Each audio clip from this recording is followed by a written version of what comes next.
Hi, I'm Donald Lee. I'm reading from my recent inspirational book, The Band Director's Lessons About Life, Volume 1, 50 Parables on Life's Performance Cycle. It's a book of modern-day parables. I use music as a metaphor for life, musical growth as a metaphor for spiritual growth. If this intrigues you, please pick up a copy of my book. You can get it from your favorite online or neighborhood bookstore. It's available in paperback, in ebook, and also in audiobook format. The book is divided into 4 parts, reflecting the 4 parts of a typical performance cycle in a band program. These are preparation, practice, performance, and finally, reflection and redirection. Then the cycle begins again with new goals. This is parable number 1 from the section on preparation. Parable number 1. I can only teach you what you want to learn. Dr. Martin Luther King Jr. said, "You don't need to see the whole staircase. Just take the first step." "Mr. Lee, do you have a pencil I can borrow?" "Sure, right here." I stepped over to my desk, opened the top left-hand drawer where I keep a stash of spare pencils, and pulled one out. As I walked it over to the trumpet section, it dawned on me why Ruby wanted a pencil. She was going to write the trumpet fingerings on her music. Ruby was making okay progress in the grade 8 band. She clearly loved music and spent any spare minute she had tinkling on the piano. But she lacked focus and self-control. Half the talking in the rehearsals came from Ruby alone. She was polite enough. When I would ask her to be quiet, she would stop talking, and I would carry on. Yet 10 seconds later, she'd be talking again. "Don't write down the fingerings, though," I said, handing her the pencil. "That won't help you." "Yes, it will. I can't remember them," she countered nonchalantly. "You think so, but you end up looking at the numbers you've written under the notes and not at the notes themselves. So your mind never makes the connection between what you see on the page and what you do with your fingers. I've seen students who have been in band for 3 years and still don't know their fingerings." "But it helps me," she insisted. The other students chuckled. They'd heard this lecture before. Students often look for a shortcut to learning, doing what's easy, not what's effective.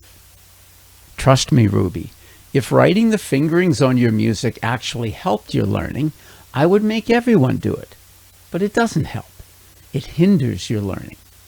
What does help is what I've taught you in class. If you forget the fingering for a note, look it up on your fingering chart. Once you've made the effort to look it up several times, it will stick in your memory. We remember things better when it takes effort to learn. We remember best if there's pain involved. Stick your hand on the hot burner of a stove just once, and you'll remember it your whole life. But the teaching profession frowns on me using pain as a teaching tool, so just look up the fingerings on the chart. Writing the fingerings below the notes on the page simply doesn't work. It works for me, Ruby said dismissively as she wrote the fingerings on her music. "Ruby, instead of arguing with me, why not trust me? This isn't my first day as a band director. I've been through this with lots of students." But she didn't trust me. She continued writing the fingerings on the music. Ruby wanted to learn music, but she thought she knew better than her teacher. She insisted on doing things her way instead of following the teacher's instructions. It didn't work out very well for her. Reflection. What do you want to learn? Where are you going on your spiritual journey? Before you set out, take stock of where you are now and where you want to go. That's step 1 in our preparation. First of all, we must understand who we are. As Pierre Teilhard de Chardin famously said, we are not human beings having a spiritual experience. We are spiritual beings having a human experience. We are spirit. Our fundamental nature is spiritual. We are spirit or soul. I use these terms interchangeably. Not everyone does, but that's my level of understanding. Our spirits are eternal. Our bodies are temporary. I don't claim to know where our spirits come from or where they go, except that somehow we came from God and will return to God. The key thing is that we are spirit, mind, body, in that order of importance. Our life journey is fundamentally a spiritual journey.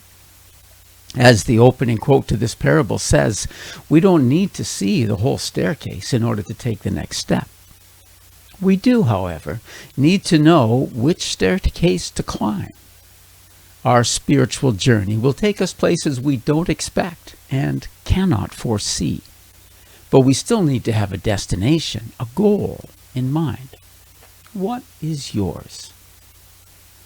I believe each of us has both a general purpose and a specific purpose in life. The general purpose is one we share with all humanity, to learn to love. God's greatest attribute is love.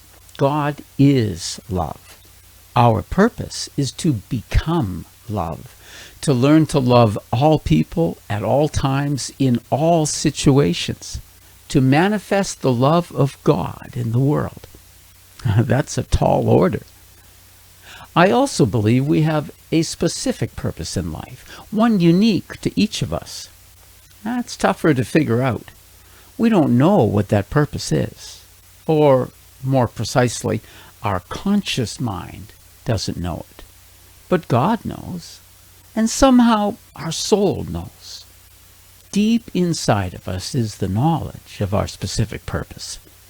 We need to connect with that divine within, that still small voice inside each of us through which God speaks.